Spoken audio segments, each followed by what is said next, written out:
तो सर, अभी जो नया कोरोना आया है उससे कैसे लोग बच सकते हैं सही तरीके से? अभी जो और कौन कौन से तरीके हो सकते हैं उनके घर पे अवेलेबल हो, उनको हॉस्पिटल में नहीं जाना पड़े? मैं खुद नहीं चाहता लोग हॉस्पिटल जाएं, क्योंकि हमारे पास जब कोई कारगर दवा है ही नहीं तो हम किस बिना पे उन लोगों को बोलें कि आप हॉस्पिटल आओ। तो क्या कोई दवाई काम कर रही है? कोई भी दवाई काम नहीं कर रही। फिर क्या हो रहा है हॉस्पिटल्स के अंदर?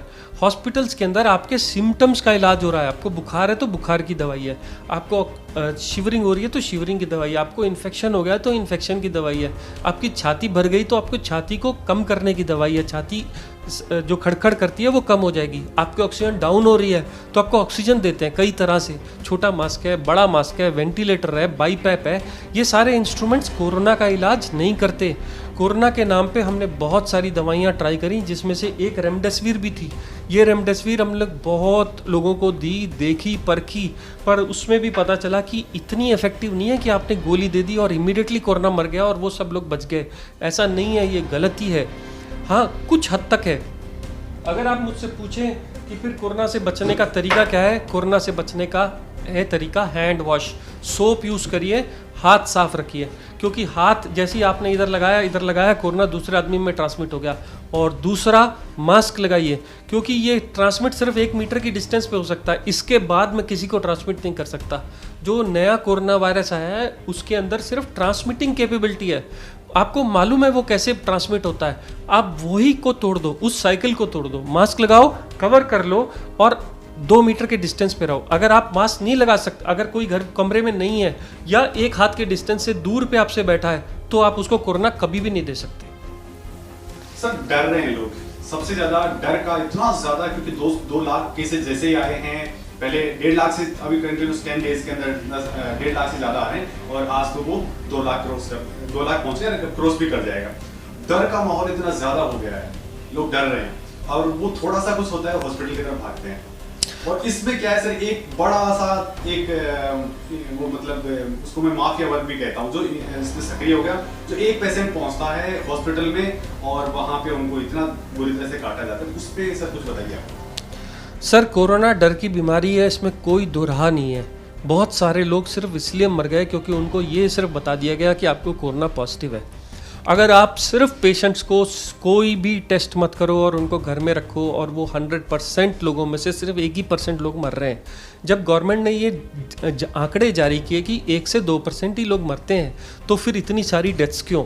दूसरा, हम अननेसेसरी लोग हॉस्पिटल आके जो दवाइयों लगवा रहे हैं और दवाइयों के साइड इफ़ेक्ट और इतनी हाई फ्लो पे ऑक्सीजन दे रहे हैं, उससे लंग्स डैमेज होते हैं। इसलिए मेरा आप लोगों से ये कहना है कि हर लोग हॉस्पिटल की तरफ मत भागो। अगर आपको कोरोना हुआ है तो डरो मत, घर के अंदर अपने आप को आइसोलेट करो। आइसोलेशन से कोरोना 99% खुद मर जाता है। आपके बचने के चांसेस 99% है अगर आप एक भी गोली, एक भी ऑक्सीजन, एक भी टेस्ट ना कराओ। फिर टेस्ट कराई क्यों? और सरकार आप क्यों कह रही है टेस्ट कराओ? जिससे कि मास लेवल पे फैल ना जाए। मान लीजिए कि मैं अगर किसी सोशल सर्विस प्रोवाइडर हूँ, या मैं प्लेन में ट्रेवल कर रहा हूँ, या मैं एक ऐसी जगह पे जाके बोलता हूँ जहाँ पे 100 लोग सुनते हैं, तो वहाँ पे मैं उन लोगों को अफेक्ट ना कर दूँ या ट्रेवल के टाइम और देशों में अफेक्ट ना हो जाए, इसलिए टेस्ट कराना ज़रूरी है। आप अगर घर में बैठे हैं, आप यंग हैं, आपको सिर्फ थोड़ा सा बुखार आया तो पूरी की पूरी फैमिली लाइन में लग के टेस्ट कराने को बैठ जाती है, और हो सकता है उनके घर में एक को भी इन्फेक्शन ना हो और लाइन में लगने की वजह से 2 इन्फेक्ट होके आ जाए और सारे के सारे कुटुंब को इन्फेक्ट कर दें। लाइनों में लग के टेस्ट मत कराओ। टेस्ट कराओगे तो आप अपने पैसे दूसरे लोगों को दे के आओगे, और जो बाद में ये लोग बोलेंगे कि वो नेक्सस है। हम हॉस्पिटल्स में आपकी सेवा के लिए बैठे हैं, हमको सेवा सिर्फ उन्हीं लोगों की करने दो जिनको ज़रूरत है। तो कौन से लोग हॉस्पिटल आए? जिनको सांस फूलती है, ऑक्सीजन की ज़रूरत है, हॉस्पिटल आओ। जिनकी पल्स ऑक्सीमीटर पे सैचुरेशन 90 से कम आ रही है, हॉस्पिटल आओ। जो लोग खाना खाना छोड़ दिए, हॉस्पिटल आओ। जो लोग बुजुर्ग हैं और उनकी सेवा आप खुद नहीं कर सकते, तो उनको लेके आओ। हर आदमी अगर 20-25 साल का भी कूद करके अगर हॉस्पिटल आ जाएगा और हॉस्पिटल वाले एडमिट कर देंगे, तो बाद में मेडिसिन का या फार्मा का नेक्सस बोलना बहुत आसान है। इसलिए पहले आप हमारी मदद करिए। आप तय करिए कि हॉस्पिटल कौन आएगा, और अपना फ़ोन पे कंसल्ट लीजिए, डॉक्टर से पूछिए, अपने फैमिली फिजिशियन से पूछिए कि किनको हॉस्पिटल जाना चाहिए। और मीडिया ने बहुत मदद करी, इतनी सारी इन्फॉर्मेशन कोरोना की सारी दुनिया को दे दी कि आज की दुनिया में मैं एक डॉक्टर नहीं बोलता हूँ, सब लोग आप डॉक्टर हो, क्योंकि कोरोना की एक इन्फॉर्मेशन आती है, एक डेथ होती है कन्याकुमारी में, तो जम्मू कश्मीर में पता लग जाता है कि एक आदमी ऐसे मरा था, ये हुआ था, ऐसे ऐसे हुआ था, और ये गोलियां हैं। क्या किसी और बीमारी के बारे में आपको ऐसा अंदाजा है कि टेटनस के लिए कौन सी दवाई दी जाती है, या पोलियो हो जाए तो क्या क्या दवाइयाँ दी जाती हैं, या हॉस्पिटल में सेप्टिक का क्या क्या इलाज होता है? आज कोरोना का इलाज हर कॉमन आदमी को मालूम है, और ये होना भी चाहिए, क्योंकि जब कोई कारगर दवा है ही नहीं और सिर्फ सिम्टोमेटिक इलाज है, और आप लोगों ने, मीडिया लोगों ने जब सब लोगों तक अच्छी इन्फॉर्मेशन भेजेंगे तभी तो हमारे लोग ठीक होंगे। अच्छा सर, एक जो मार्केट में नेक्सस बहुत बड़ा काम कर रहा है, वो चाहे मास्क से रिलेटेड हो, चाहे सैनिटाइजर से रिलेटेड हो, या जो बाकी चीजें जो कोरोना से रिलेटेड मार्केट में आ गई हैं, सर उस नेक्सस से कैसे बच सकता है आदमी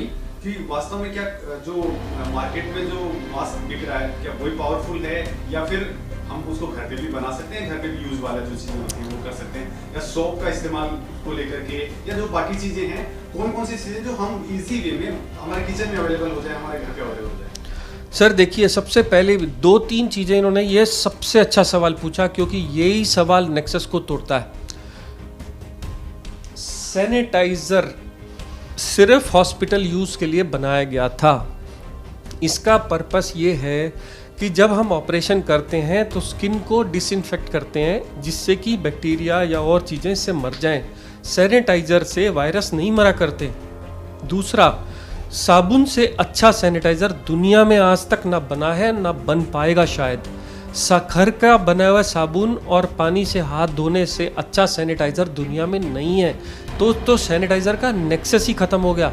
बची दूसरी बात, मास्क कौन सा अच्छा और कौन सा बुरा, और कौन से वाला N95 कौन सा वाला N95 नहीं। आप मोटा मोटा एक चीज़ समझ लीजिए, कॉमन पॉपुलेशन को कोई भी N95 मास्क की ज़रूरत नहीं है। जो लोग 2 मीटर की डिस्टेंस पे रहते हैं उन लोगों को मास्क की ज़रूरत नहीं है। 5 साल से छोटे बच्चों को मास्क नहीं लगाना, क्योंकि उनको पता नहीं होता, उनकी ऑक्सीजन कम हो जाती है।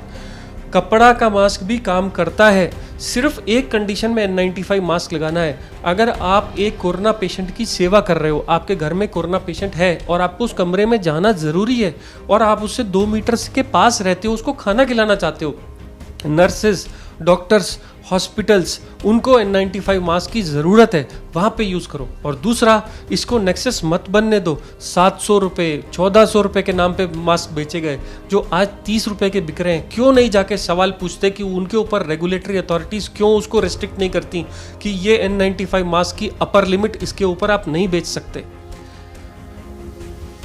अच्छा सर, एक हम जो जनरल आदमी है वो टेस्ट करवाने जाता है, और RT-PCR टेस्ट जो इसका होता है, तो सर वो टेस्ट दुनिया का सबसे बड़ा बाजार साबित हो गया है। और अभी जो साइंटिस्ट है वो खुद कह रहे हैं कि बहुत सारे जो मरीज आ रहे हैं वो RT-PCR टेस्ट में नेगेटिव हैं, लेकिन वो एक अलग ही टाइप का कोरोना की वजह से उनमें पता ही नहीं चल रहा, डिटेक्ट नहीं हो रहा।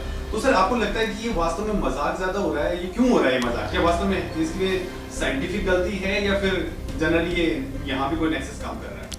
सर RT-PCR जो एक ज़माने में एग्जिस्ट भी नहीं करता था, 1 साल पहले आया। इन लोगों ने इतना पैसा बनाया टेस्टों के नाम पे, जिसका कोई हद भी नहीं है। किसको टेस्ट कराना है?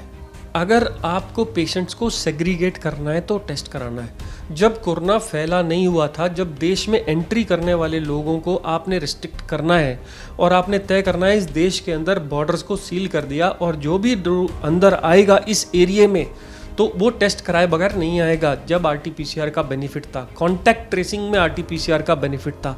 अब आजकल कोई भी का गला खराब होता है वो चला जाता है टेस्ट कराने को।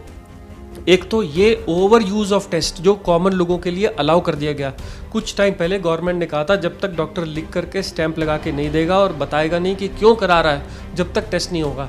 आज ओपन कर दिया है और हर लैब के अंदर ये टेस्ट अवेलेबल है। सब लोग इससे पैसा कमा रहे हैं और लोग डर के मारे खर्चा कर रहे हैं। बंद करिए RT-PCR कराना जब तक आपका डॉक्टर खुद नहीं कहता कि इसकी ज़रूरत है और आपको सेग्रीगेट करना है। एक फैमिली में किसी को कुछ नहीं था, चलो जाएंगे टेस्ट कराने। टेस्ट कराया, 12 में से 10 पॉजिटिव निकले और 2 नेगेटिव निकले। सब रो रहे हैं। जो नेगेटिव है वो ये बोल कर रो रहा है कि मैं कैसे बचूं, जो पॉजिटिव बोल रहा है कि मैं क्या करूं। और प्रॉब्लम कहाँ शुरू हुई? जहां आपने टेस्ट कराया। अननेसेसरी टेस्ट कराना बंद कर दो। हाँ, जो कोरोना का जो नया वाला वायरस म्यूटेट हुआ वो कई बार RT-PCR टेस्ट में नहीं आता। 10 में 8 लोग पॉजिटिव आते हैं, 2 गलत रिपोर्ट्स पहले आया करती थी, अब बोल रहे हैं कि 2 की जगह 3 आएंगी। तो अगर आपने टेस्ट कराया और नेगेटिव आया तो 30% चांस है कि वो पॉजिटिव है और टेस्ट ने पकड़ा नहीं। इसलिए टेस्ट की महत्वता समझिए कि टेस्ट कब यूज़ करना है। अगर आपने मजाक बना लिया और सब लोगों को करने लगे, जैसे लोग टाइफाइड का टेस्ट करा के ब्लड के टेस्ट करा लेते हैं, हीमोग्लोबिन टेस्ट करा लेते हैं, ये वैसा टेस्ट नहीं है। ये बहुत सोफिस्टिकेटेड आइडियाज़ के हिसाब से ही टेस्ट कराना चाहिए, क्योंकि इसका सिग्निफिकेंस होना चाहिए, सिर्फ रिपोर्ट नहीं है।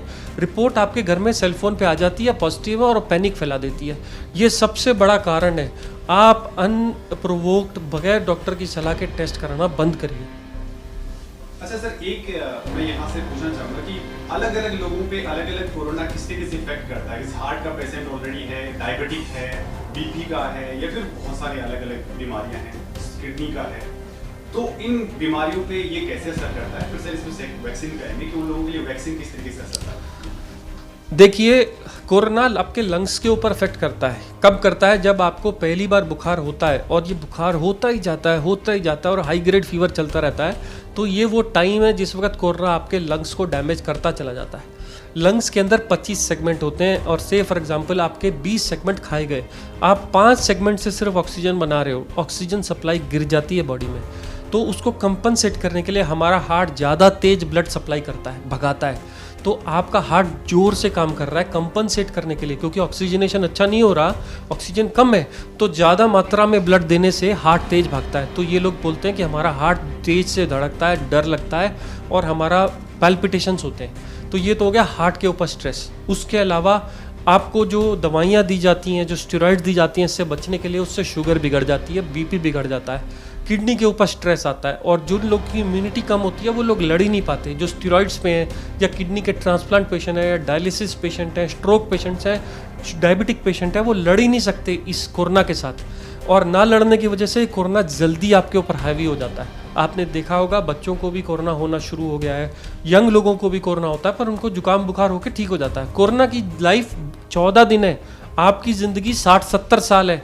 आप कोरोना से कभी भी जीत जाओगे, पर प्रॉब्लम क्या है? आपको ये 14 दिन जिंदा रहना है, बगैर खौफ के, अच्छा खाना खा के और अच्छा सो के आप इससे बेटर लड़ पाओगे। अच्छा सर, आपने बचने के तरीके बताए। खाना अच्छा कौन सा खाना चाहिए, सोने का क्या लाइफस्टाइल हमें यूज करनी चाहिए, कौन कौन सी एक्सरसाइजेज जो है वो बेनिफिट वाली हो सकती है? तो अगर आप खाने पे आओ, देखिए खाने की फूड प्रेफरेंस लोगों की अलग होती है, वेजिटेरियंस की और नॉन वेजिटेरियंस की। पर मैं आपको एक छोटा सा एग्जांपल देके इस लड़ाई को ख़त्म कर देता हूँ। पेशेंट हॉस्पिटल के अंदर ICU के अंदर 20 दिन रह जाए, उसका वजन कम ही होता जाता है, कभी बढ़ता नहीं, हाथ पैर सूज जाते हैं, फूल जाते हैं। डॉक्टर कहता है प्रोटीन की कमी है, विटामिन की कमी है। हम लोग दुनिया के सबसे अच्छे छाने हुए विटामिन ट्यूब के थ्रू, नाक के थ्रू देते हैं, जो कई बार 1000 रुपये किलो भी होते हैं। हम विटामिन के इंजेक्शन देते हैं, पर पेशेंट कभी भी उससे इम्प्रूव नहीं होता। और वही पेशेंट जब डिस्चार्ज होकर घर चला जाता है और घर की बनी दाल और चावल खाता है और उसमें कुछ भी ना डालो, तो भी उसकी रिकवरी विद इन 10 डेज ऐसे हो जाती है कि ऐसा जैसे मैजिक होता है। बात ये नहीं है कि खाने में कितना विटामिन्स है, हम सब लोगों के पास खाने के लिए जो ताज़ा रूटीन आने वाला फल फूल और सब्जी चावल है, वो ही दुनिया की सबसे अच्छे विटामिन्स है। ये विटामिन का भी नेक्सस है कि ये गोली खा लो, वो गोली खा लो, विटामिन C खा लो। कोई भी विटामिन खाने की गोली खाने से आपकी इम्यूनिटी नहीं बनने वाली और इससे आप नहीं बचोगे। आपको बचने के लिए आपको जो पसंद है और जो आपका कल्चर आपको सिखाता है, आप साउथ इंडियन है, डोसा खाते हैं, इडली खाते हैं, वो आपके लिए सबसे अच्छी इम्यूनिटी देगा। मैं कहता हूँ कि खाना खाना छोड़िए मत, रेगुलर खाते रहिए और कोशिश करिए कि लिक्विड की कमी ना होने दीजिए बॉडी में। तो इससे तो मैं बोलूँगा फूड का कोई ये नहीं है कि मैं आपको एक डाइट चार्ट दे दूँ कि यही खाना है। ताज़े फल, ताज़े फ्रूट्स, आपके सब्जियाँ, हरी पत्ते की सब्जियाँ, और अगर आप जो कल्चरल जो फूड बनता है, जो इस वक्त मार्केट में ताज़ा सब्जी मंडी में अवेलेबल है, वही आपके लिए बेस्ट है। ऐसा भी देखा गया कि जो लोग हेल्दी थे, जो लोग रोज एक्सरसाइज करते थे, एक्सरसाइज का मतलब नहीं जो लोग जिम जाते हैं, एक्सरसाइज का मतलब जो लोग मेहनत करते हैं, जो लोग खाना भूख लगने पे खाते हैं, जो लोग सारा दिन वॉक करते हैं, जो लोग अपने काम पे जाते हैं तो कोशिश करते हैं रास्ते में कहीं ना कहीं काम कर लिया जाए, जो एक्टिव हैं, जो लोग बिस्तर पे पड़े हुए हैं वो लोग कोरोना से नहीं बच पा रहे। कंपैरेटिवली वो लोग जो सारा दिन एक्टिव रहते हैं, सुबह उठ करके शाम तक मैं भागता रहता हूँ, मेरे पास जिम जाने का समय नहीं है, मुझे तो भी मंजूर है। हर वो आदमी जो एक्टिव है अपने दोनों पैरों पे खड़ा है। इसलिए सारे बुजुर्गों को ये चाहिए कि खाना खाने के बाद आधा घंटा रेस्ट करने के बाद कुछ देर वॉक करें। जो एक्टिवली काम कर रहे हैं, खुद उठ के बाथरूम तक जा रहे हैं, वापस आ रहे हैं, वो लोगों को कोरोना हाथ भी नहीं लगा सकता। अच्छा, दूसरा सर वैक्सीन पे आते हैं। वैक्सीन को लेकर के डर है, और जो बीमारियां जिनको ऑलरेडी हैं वो तो सबसे ज़्यादा डरे हुए हैं कि मैं पता नहीं कब निकल जाऊँ, जैसे वैक्सीन जाएगी मैं निकल सकता हूँ। तो सर वो वैक्सीन को लेकर के जो किडनी पेशेंट है, हार्ट पेशेंट है, या फिर बाकी डायबिटिक वगैरह हैं, उनको लेकर के सर वैक्सीन को लेकर आप क्या कहेंगे कि वास्तव में क्या है, क्या चीज़ें चल रही हैं? साहब, सरकार के पास एक टाइम में 100 करोड़ लोगों को देने के लिए ना वैक्सीन बन सकती है और इतनी जल्दी वैक्सीन अवेलेबल भी नहीं हो सकती। शुक्र है उन सब लोगों का, उन सब साइंटिस्ट का जिन्होंने इतनी सारी वैक्सीन डोज भी बनाने की हिम्मत करी और वो बनाते जा रहे हैं। आप समझिए वैक्सीन देनी किसको है? वैक्सीन देनी है हाई रिस्क। अगर मैं आपको बोलूं कि मेरे पास आदमी 3 है और वैक्सीन 1 है तो किसको दोगे? तो आप कहोगे जिसको सबसे ज़्यादा चांस है कोरोना होने का उसको दूंगा। तो फर्स्ट फेज में किसको दी गई? फ्रंट लाइन वॉरियर्स को दी गई, जो डॉक्टर्स थे, नर्सेस थी, क्लीनिंग स्टाफ था, पुलिस वाले थे, जो रास्ते में आपको जो आपकी आर्मी थी उनको दी गई। इसके अलावा किसी को नहीं दी गई, चाहे वो बुजुर्ग हो चाहे छोटे हों। जब दूसरा इंजेक्शन आया तो उन्होंने कहा किसको देंगे? हम देंगे 60 से ऊपर वाले बुजुर्ग। क्यों? क्योंकि उनको कोरोना हुआ तो बच नहीं सकते। किडनी वाले पेशेंट्स जिनको डायलिसिस चल रहा है उनको देंगे।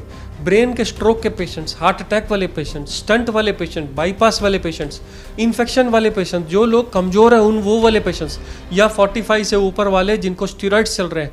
हर वो आदमी जो 45 से ऊपर की उम्र का है और उसको कोरोना होने से खतरा है, वो नहीं बच पाएगा, उसी को वैक्सीन दे रहे हैं हम सेकेंड फेज में। अब तीसरे फेज में कौन लोग आएंगे? बाकी सारे लोग। हमारी जवान पॉपुलेशन जिसको आज कोरोना होने से खतरा कम है, उसको हम आज भी नहीं दे रहे। क्यों? क्योंकि वैक्सीन शॉर्टेज है। जल्दी ही जब और वैक्सीन की सप्लाई आ जाएगी तो सारी की सारी पॉपुलेशन को वैक्सीन दी जाएगी। सिर्फ आज की तारीख में डॉक्टर्स और 45 से ऊपर वालों को वैक्सीन दी जा रही है। एक बड़ा गलत वर्ड यूज़ किया गया, वैक्सीन के साइड इफ़ेक्ट्स क्या हैं? साहब, लोग कहते हैं कि वैक्सीन का साइड इफ़ेक्ट है बुखार और हरारत। गलत बोलते हैं। वैक्सीन का ये साइड इफ़ेक्ट नहीं है, ये वैक्सीन का इफेक्ट है। याद करिए, जब छोटे बच्चे को पोलियो ड्रॉप्स लेने जाते हैं या टीपीटी का टीका लगवाने जाते हैं तो उसको एक दिन बुखार आता है, हरारत होती है, वो रोता है। क्यों? क्योंकि वैक्सीन एक मरा हुआ वायरस है जो आपकी बॉडी में डाला जाता है और आपकी बॉडी उस मरे हुए वायरस से लड़ती है। और अगर कोई भी फीवर नहीं आ रहा, इसका मतलब वैक्सीन है ही नहीं, वो बेकार हो गई वैक्सीन, या आपके अंदर काम ही नहीं करी। अगर आपको फीवर आ रहा है तो वो साइड इफेक्ट नहीं है, वो इफेक्ट है वैक्सीन का। अगर आपको वैक्सीन के बाद छोटा मोटा बुखार आता है तो मैं खुश हुआ कि मुझे बुखार आया, कि मुझे वैक्सीन ने काम किया और कुछ तो मेरे अंदर है जो अगली बार कोरोना से मुझे प्रोटेक्ट करेगा। जी सर, यूथ पे किस तरीके से ये असर कर रहा है, ये यूथ और स्पेशली बच्चों के ऊपर अभी जो आया है कोरोना? पहले वाला कम था, इस बार वाला ज़्यादा है, क्यों सर? पहले जब सिर्फ ये कोरोना इफेक्ट करता था जिनकी इम्यूनिटी कम होती थी, जैसे ओल्ड एज लोग, किडनी वाले, हार्ट वाले पेशेंट्स, उनको ज़्यादा इफेक्ट करता था। अब क्योंकि कोरोना वायरस म्यूटेट हो गया है, वो और पॉपुलेशन में भी एंटर कर रहा है। रिसेंटली देखा गया है बच्चों को भी इन्फेक्ट कर रहा है। पर डरने की बात इसलिए नहीं है कि बच्चों को ये एक मामूली जुकाम, बुखार, खांसी, ये सब जैसा फीचर्स कर रहा है। पर हाँ, ये अभी यंग एज में और बच्चों में आ गया है। ये देखा गया है सेकेंड वेव में कि बच्चे अफेक्ट हो रहे हैं।